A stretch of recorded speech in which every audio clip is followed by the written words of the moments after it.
Hello guys! Luto ko ng lunch namin. Salad, tapos mashed potato.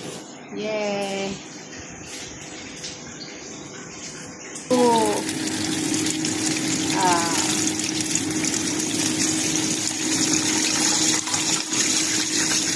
Luto na siya.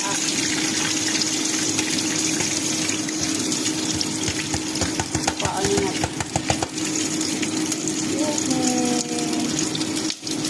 Namix ang yung pagkaluto ko. Wala na. Luto na ang akong fried chicken. Tapos, ang salad. Okay, bye-bye guys.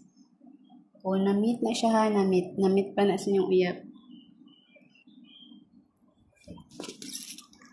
Focus.